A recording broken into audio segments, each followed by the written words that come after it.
Are you traveling to Hawaii soon? Here's a few things you'll want to know. But first, I'm Brandon with the Adept Traveler, and this is COVID Travel Explained. During the pandemic, Hawaii has been very careful when allowing travelers to visit the islands. These restrictions have varied depending on what was happening both in Hawaii and the mainland. To keep both locals as well as visitors safe, Hawaii created the Safe Travels Hawaii program. This is a multi-layered process designed to mitigate the spread of COVID-19 on the islands. For more information, visit hawaiicovid19.com. Both vaccinated and unvaccinated visitors are welcome in Hawaii. However, there are different entry requirements depending on vaccination status. Let's start with unvaccinated travelers. Hawaii requires a mandatory 5-day self-quarantine for unvaccinated travelers visiting any of the islands. The good news is that you can avoid the quarantine by testing negative for COVID within 72 hours of the departing flight. There are some requirements for it to be accepted as a way to bypass quarantine. The test must be taken from a trusted testing and travel partner. Tests that have been digitally validated by a digital health pass partner will also be accepted.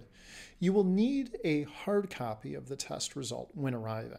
Fully vaccinated travelers have it a little easier. They only need to provide proof of vaccination status to avoid the quarantine. Both vaccinated and unvaccinated travelers will need to provide trip details, vaccination or testing information, and submit a health form to the Hawaii Safe Travels program. The health form will be made available 24 hours before your departure.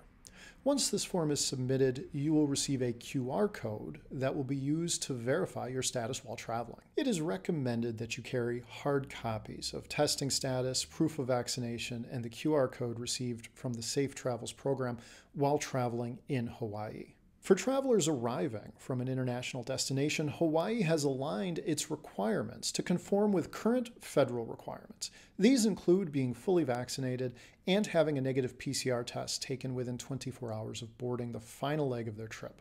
There could still be restrictions in place within Hawaii. For example, when visiting a bar or restaurant, you could be required to show proof of vaccination status or a negative COVID test. The good news is that areas such as Oahu have announced that many restrictions will be dropped in the coming weeks. Oahu, for example, has decided to drop most restrictions on March 6th. However, they will still require masks to be worn indoors. Smaller islands can have their own restrictions in place, so be sure to check current rules for any place you plan on traveling within Hawaii before you arrive. If you have any questions about what we covered today or any travel questions at all, please ask in the comments or visit our website to get in touch with us. COVID Travel Explained is brought to you by The Adept Traveler, a travel agency that specializes in accessible travel. Our goal is to help all travelers, from the novice to the expert, from the able-bodied to the disabled, to travel well. If you'd like to stay updated on travel news, tips, tricks, and other insights which will help you to travel like an adept traveler, then subscribe to our YouTube channel. Also, follow us on your social platform of choice. We're on Facebook, Twitter, LinkedIn, Instagram, and occasionally TikTok. And of course, you can always visit our website at adept.travel. Until next time, travel well, my friends.